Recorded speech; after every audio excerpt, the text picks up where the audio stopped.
The first thing we need to understand is that Abraham is the first Hebrew. He's the father of the Hebrew nation.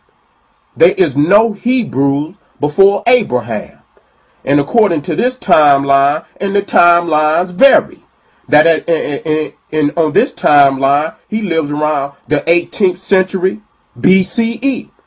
You get some timelines that say he lives around 1675 BCE, which was the entrance of the Hyksos into Egypt. Nevertheless, it don't make a difference because 1800, 1600s, it still don't make no difference because that's very recent to African people's history.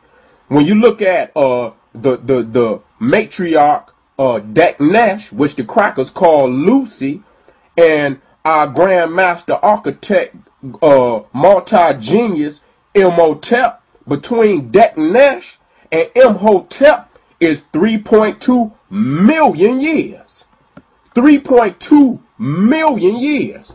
The first stone structure in human history was built by Imhotep, the step pyramid of Saqqara, and that was built around 2668, 2649 BCE. That's 1,000 years before Abraham.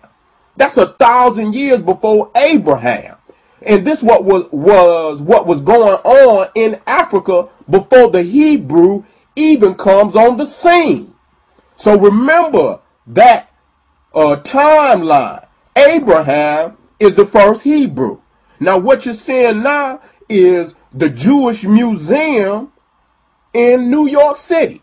And what they have at the top of their museum is the step pyramid. Now, again, I just gave you the information that the step pyramid of Saqqara was built 1,000 years before Abraham. Now, why would they steal a monument they know that was created before they even existed? That's just flat out thievery. That's just flat out thievery. There's no other way around that. But you have to recognize when you was on the scene. You have to recognize your dates, and you align those dates. And then from the mathematics, since a lot of people want to kick mathematics, based on the mathematics, you can add and subtract certain information, whether it's valid or not. Now here we are with the winged sun disk of Ra. Now this is a verse taken from the Bible, Psalms 84, verse 11, and it says, "For the love of God is a sun and a shield." For the Lord God is a sun and a shield. For the Lord God is a sun and a shield. The Lord will give grace and glory. No good thing will he withhold from them that walk uprightly. Psalm 84, verse 11. Now, here it is. When we have it, then it's idolatry. When we have it, it's paganism. But when they speak it, it's holy. Now the thing is, they stole a lot of what we just read right up off of the walls and temples of ancient Kemet, Nubia, and Ethiopia.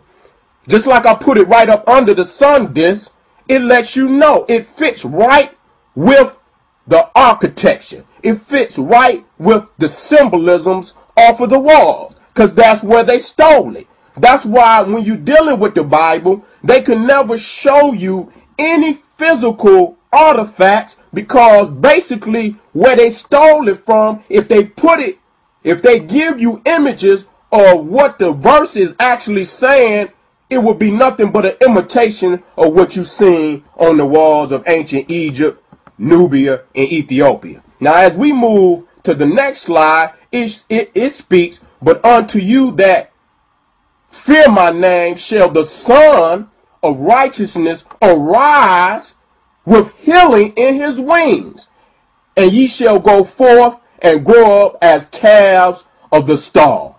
Malachi 4, verse 2. And you must look at this verse because son is spelled with a capital S. With the capital S, meaning that it is a person. And righteousness will arise with healing in his wings. They stole it right up off the wall. You can't get no more clear than that. But when you got it, when the African got it, it's idolatry. It's paganism. It's heathenism.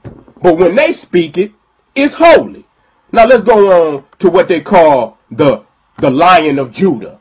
Another plagiarized concept. Because tens of thousands of years before there was a Lion of Judah, there was a Lion of Kemet. That's just self-evident. Heru on the horizon. The lion is an animal indigenous to Africa. Understand that. That the lion is indigenous to Africa. It's an African animal. And it was deified thousands of years in the motherland before any Hebrew was known as the Lion of Judah.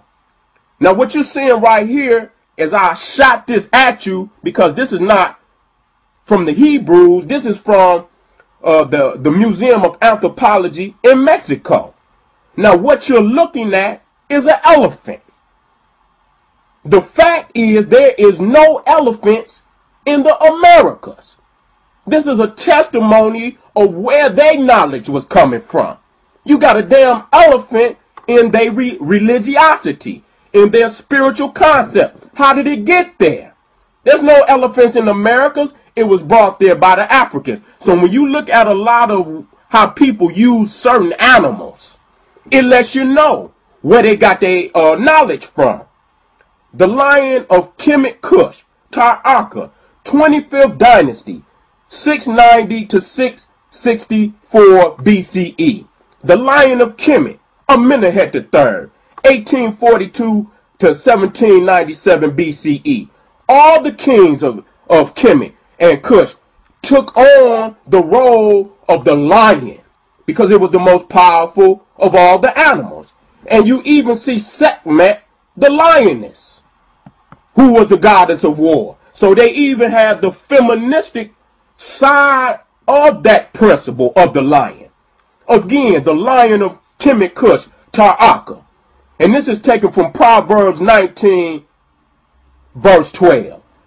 The king's wrath is as the roaring of a lion, but his favor is dew upon the grass. Let us move to circumcision. And what they speak of in the Hebrew religion is that circumcision started with Abraham. And we know that to be a damn lie. Reading from Genesis 17, verse 10, it speaks, "This is my covenant, which ye shall keep between me and you and thy seed after thee. Every man child among you shall be circumcised." Now right here is a relief from the tomb of Ankh-Mahor. And Ankh-Mahor lived during the time around 2400 BCE. And it shows the neophytes, the initiates, being circumcised before entering the priesthood. And as you look here, it didn't just start here. It had already was being practiced long before you see it on the wall. Now what we're seeing here is the Hebrew priest blowing the ram's horn sacred to Amun-Ra.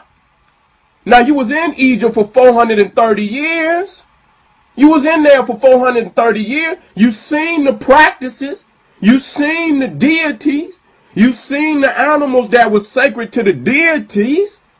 When we have it as African people, it's idolatry. It's paganism. It's heathenism. But you can take the same symbol and then it becomes holy.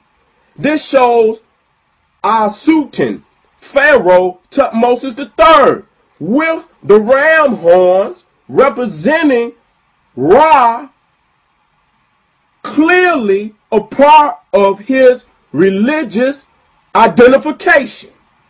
We see this. You see also Khnum, which was a sacred deity of the Nile Valley, who was represented as a ram. When the African have it, idolatry. When the African has it, paganism, heathenism. But when the Hebrews supposedly God's chosen people, when they take the same symbols up off of the walls, all of a sudden it becomes holy. Please go straight to what the Hebrews stole out of Egypt, video 2. Thank you.